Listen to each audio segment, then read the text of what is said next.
আসসালামু আলাইকুম। প্রিয় দর্শক, গত দুদিন ধরে আমার কাছে বিভিন্ন জন আমার কন্টেন্টের নিচে যে কমেন্ট লেখা হয়, যে কমেন্ট আপনারা দেখেন, সেখানে কমেন্ট করেছেন যে আমি যেন বাংলাদেশ ব্যাংকের যে সর্বশেষ নিয়োগ, মানে নতুন যে গভর্নর নিয়োগ করা হলো, এ নিয়ে যেন কিছু কথা বলি। এবং প্রথম দিন থেকে শুরু হয়েছে। আমি দেখছিলাম, আমি এ নিয়ে বিভিন্ন টেলিভিশনে টক শোতে আমি কথা বলেছি, কিন্তু আমার নিজের চ্যানেলেও বলার জন্য অনেকে রিকোয়েস্ট করেছেন। আমি আগে বহুবার আপনাদেরকে বলেছি, আমি অর্থনীতি ভালো বুঝি না, কিন্তু সাধারণ মানুষ হিসেবে কিছু কমন সেন্স তো আছে। যারা বুঝেন তারা কি করবেন না করবেন সেটা তো আরেক কথা।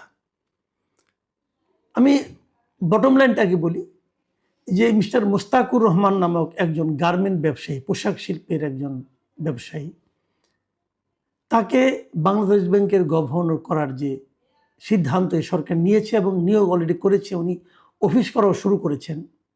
আমি মনে করি এই সরকারের সবচেয়ে ঝুঁকিপূর্ণ এবং রিস্কি সিদ্ধান্তগুলোর মধ্যে এ যাবৎ তারা যা নিয়েছেন তার মধ্যে এটা একটা। এবং এই সিদ্ধান্ত সরকারকে কোথায় নিয়ে যাবে এটা বলা বড় কঠিন।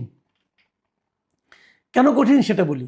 কেবল বাংলাদেশের ইতিহাসেই নয়, সারা দুনিয়াতেই আপনি এ ধরনের উদাহরণ দ্বিতীয়টা খুঁজে পাবেন কিনা আমার সন্দেহ, যেখানে একজন ব্যবসায়ীকে একটা দেশের আপনার ব্যাংকে, যে রাষ্ট্রীয় যে ব্যাংক, ফেডারেল ব্যাংক যেটাকে বলি অনেক জায়গায় আপনার, আমাদের এখানে যে মূল যে ব্যাংক, রাষ্ট্রীয় ব্যাংক বাংলাদেশ ব্যাংক যেটা আছে, সেই ব্যাংকের গভর্নর বানানো হয়, এরকম ঘটনা খুঁজে পাওয়া কঠিন। তার উপর সেই ব্যবসায়ী, যিনি যে ব্যবসা প্রতিষ্ঠানের মালিক অথবা মূল লোক, সিইও অথবা এমডি ছিলেন, সেটা এমন একটা ব্যবসা প্রতিষ্ঠান যে ব্যবসা প্রতিষ্ঠান নিজেই ঋণ খেলাপি এবং অনেক বিশেষ বিবেচনায় উনি তার ঋণকে পুনঃতফসিলীকরণ করতে পেরেছেন।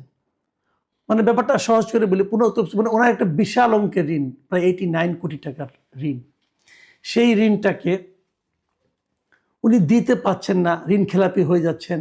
সেখান থেকে বলছে, ঠিক আছে তুমি তাহলে অল্প কিছু দাও, দিয়ে তুমি ঋণটাকে আবার নিয়মিত কিস্তি দেওয়া শুরু করো।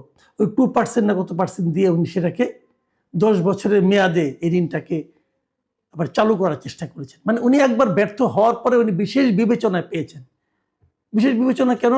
কারণ উনি বিএনপির রাজনীতির সঙ্গে খুব জড়িত ছিলেন, এতটাই জড়িত যে বিএনপির যে নির্বাচন পরিচালনা কমিটি ছিল, সেই কমিটির উনি একজন শীর্ষস্থানীয় সদস্য ছিলেন। তার এই নিয়োগটা হয়েছে রাজনৈতিক নিয়োগ।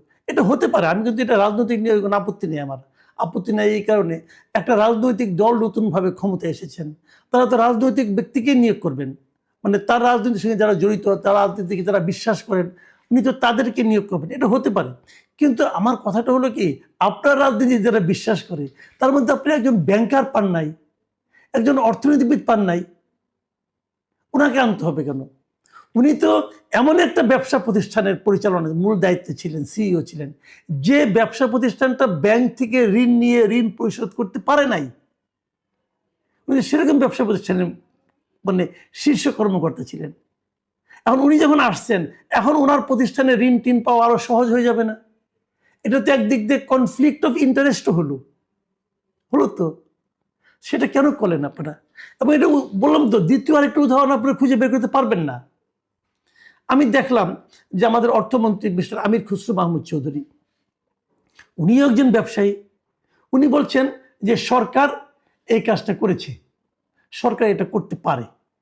হ্যাঁ পারে, সরকার অবশ্যই পারে, কিন্তু আমি কি প্রশ্ন করতে পারি না সরকার কেন পারে? এই প্রশ্ন করার অধিকার কি আমাদের নাই? নিশ্চয়ই আছে। এখন সেই প্রশ্নটাই আমরা করছি, ভাই আপনারা এই কাজটা করলেন, কেন করলেন, একটা ব্যাখ্যা দেন। আগে আমরা দেখেছি আপনার ইউনূস সাহেবের আমলে যে ওনার সরকারের যা কিছু হতো, ওনার একটা প্রেস উইং ছিল, সেই প্রেস উইং নিয়ে আমরা হাসাহাসি করতাম, অনেক কিছু করতাম, কিন্তু একটা জিনিস আমরা দেখতাম যে সেই প্রেস উইং চট করে একটা ব্যাখ্যা দিত। এখন এই সরকার ব্যাখ্যাও দেয় না, এই সরকার ব্যাখ্যাও দেয় না, এখন পর্যন্ত কোনো ব্যাখ্যা পাইনি। না মন্ত্রী দিচ্ছে, না প্রেস উইং দিচ্ছে, কেউ ব্যাখ্যা দিচ্ছে না।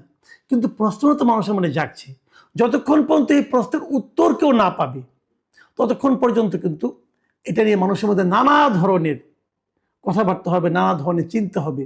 সেই চিন্তাগুলোর জবাব কিন্তু আলটিমেটলি সরকারকে দিতে হবে, এবং সরকার যখন উত্তর না দিবে তখন মানুষ নানা ধরনের জল্পনা কল্পনা করবে, এবং এই জল্পনা কল্পনাগুলো ডাল মিলতে থাকবে, ডালপালা মিলতে থাকবে, এবং সেগুলির সমাধানটা কি হবে কেউ জানে না। কিন্তু সরকারের প্রতি মানুষের সন্দেহ বাড়তে থাকবে।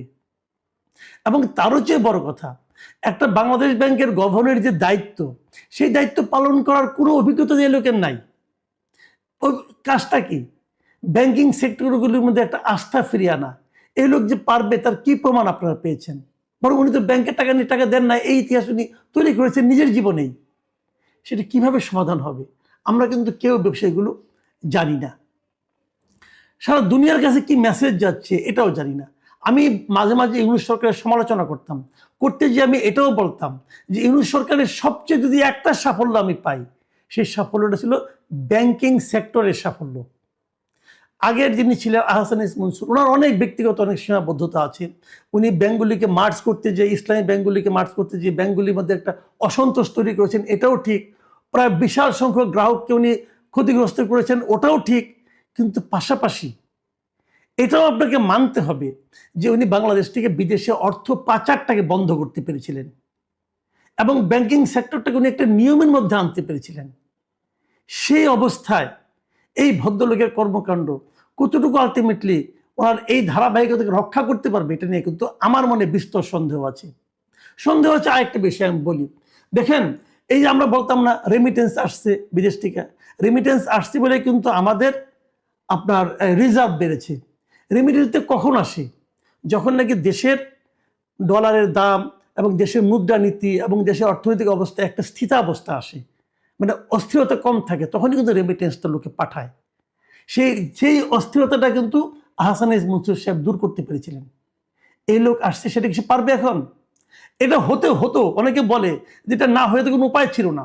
কারণ আমাদের দেশের যে সংসদ সদস্য হয়েছে এই দেশে এখন, তাদের 60% সদস্যের কিন্তু মূল পেশা হলো ব্যবসা, এবং 62% মন্ত্রীর, মানে মন্ত্রী পরিষদের 62% পেশা হলো ব্যবসা।